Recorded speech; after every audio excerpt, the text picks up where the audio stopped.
achado graça aos teus olhos.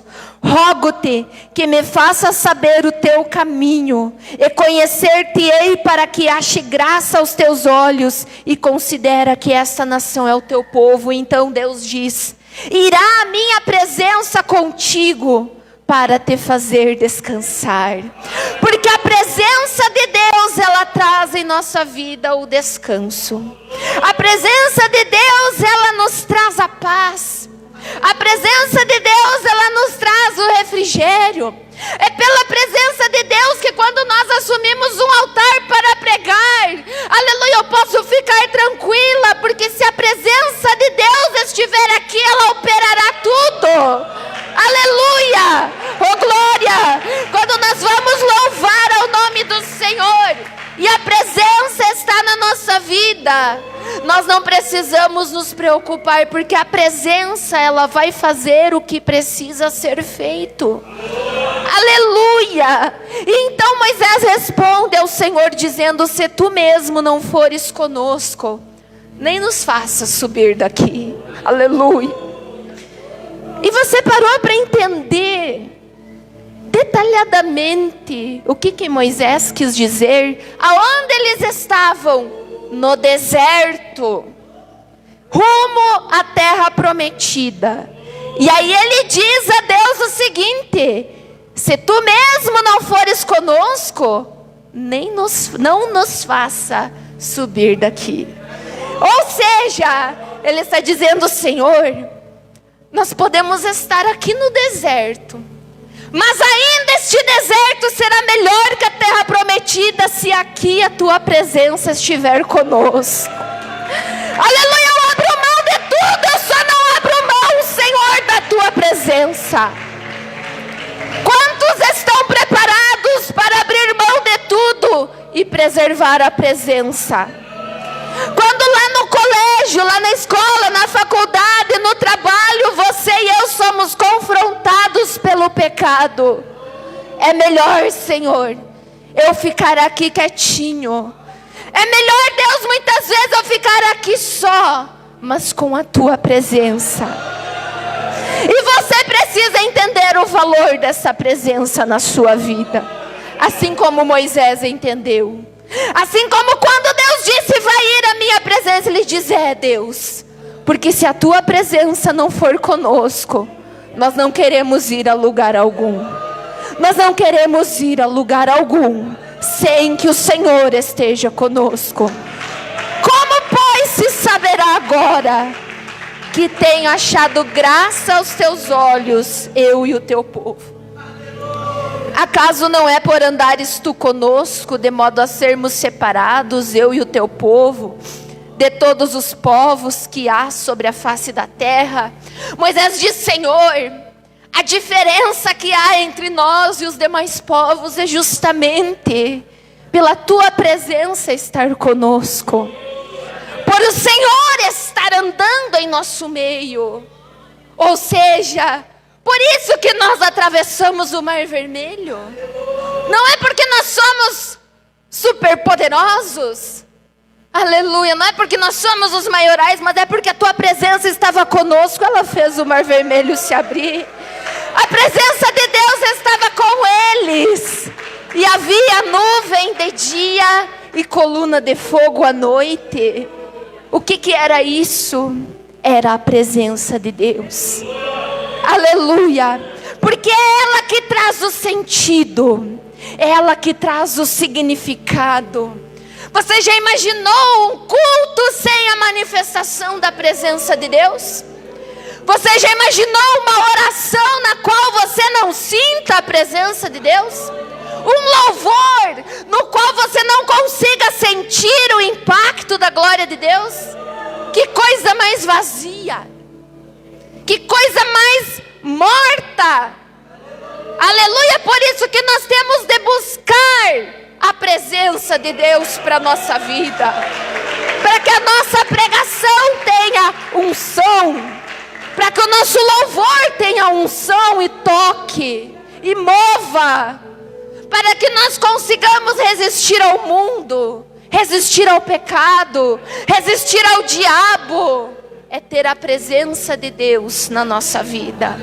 E a Bíblia nos fala de um homem, chamado de o homem segundo o coração de Deus, o qual entendia também muito isso. Quem era este homem? Este homem era Davi. Davi, como todos sabemos, tornou-se rei de Israel. Quando ele foi para Jerusalém, estabeleceu lá o seu palácio, a sua morada, você se lembra qual foi o desejo de Davi? Qual foi a empreitada, digamos assim, que Davi fez? Davi queria que a arca da aliança estivesse em Jerusalém. Irmã Betina, o que a arca tem a ver com a presença? Tudo. Em Êxodo 25, Deus tinha dito a Moisés: vocês vão fazer um tabernáculo. Esse tabernáculo vai ter um quartinho chamado Santo dos Santos. Ali estará a arca da aliança, uma caixa, mas não qualquer caixa.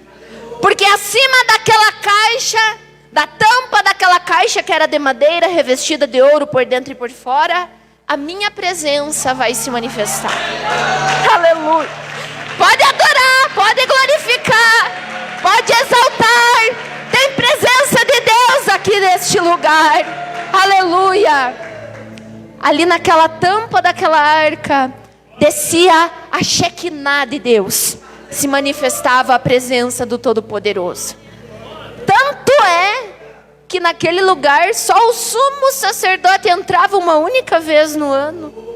Não era de qualquer jeito, era com sangue aspergido ali, porque não podia ter pecado. E quando Davi assumiu o reino em Israel, a arca estava esquecida há mais de 40 anos, por aí.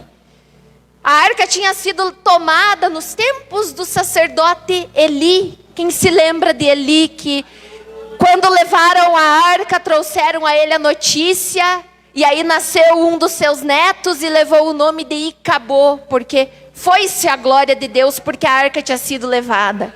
Nos tempos de Eli, a arca foi tomada pelos filisteus. De lá do território filisteu, em Kiriat-Jearim, e lá ficou muito tempo. Saul assumiu o reinado e não se preocupou em buscá-lo. Mas Davi, quando assumiu o trono em Jerusalém, a primeira coisa que ele fez foi: precisamos buscar a arca. Precisamos trazer a arca, porque nós não a buscamos nos tempos de Saul. Porque Davi sabia que de nada adiantava ele estar no trono de Israel se o Todo-Poderoso, se a presença do Todo-Poderoso não estivesse com ele. Porque ele sabia que se não fosse a mão do Todo-Poderoso, ele não tinha sido encontrado lá no meio do pasto entre as ovelhas para ser ungido e se tornar rei sobre Israel. Então ele entendia o valor da presença.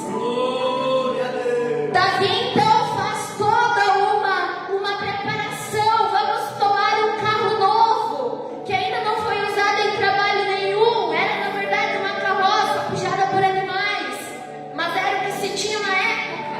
E vamos lá buscar a arca. Durante o trajeto, a arca desliza em cima da caixa, em cima do carro. Um dos homens que ali estava toca na arca, morre na hora, porque havia tocado no que não podia ser tocado de qualquer maneira. Porque quando falamos da presença de Deus, falamos da santidade, falamos da necessidade da reverência, do temor, do compromisso. Usar encosta na arca e morre. Aleluia! E Davi se desespera: como trarei a arca do Senhor a mim? Aleluia! Ali ele expressa a sua preocupação e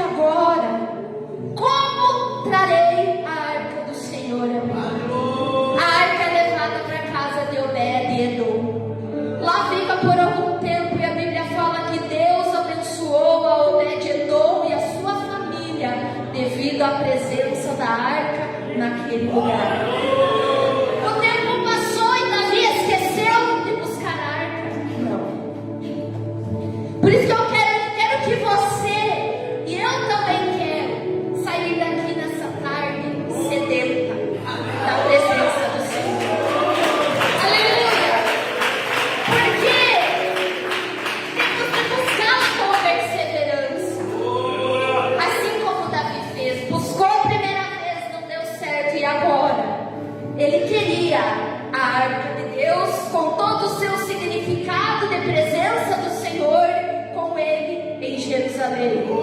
Ele busca na Escritura. E nas Escrituras ele encontra o que Deus ensinou a Moisés, dizendo: a arca precisa ser levada nos ombros dos levitas, no cantinho, em cada canto dela tem uma argola, tem as varas revestidas de ouro para passar por entre aquelas argolas. Os levitas devem se certificar e depois colocar a arca sobre os seus ombros. E aí sim a arca podia ser transportada. Aleluia! O carro novo talvez tinha custado muito dinheiro, aquele carro novo. Era um carro novo, né? Ninguém tinha usado. Mas Deus, ele não se impressiona, irmãos, com aquilo que o homem se impressiona. Deus, se nós queremos chamar a atenção de Deus, vai ser com a nossa obediência, vai ser com o nosso desejo de querer mais dele. Outras coisas não vão impressionar Deus. O homem se impressiona com luxo, o homem se impressiona com riquezas, mas Deus não se impressiona com a mesma coisa que o homem se impressiona.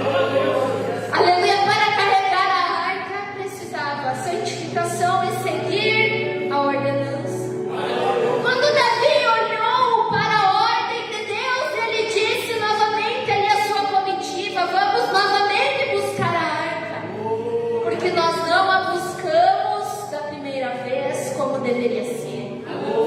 Então ele faz novamente aquela preparação: santificai-vos, levitas, para que possais carregar a arca sobre os vossos ombros. Assim Deus diz para nós também: santificai-vos as vossas vidas, para que a presença do Todo-Poderoso esteja em nosso meio, para que a presença de Deus repouse em nossas vidas, em nosso ministério, em nossa igreja.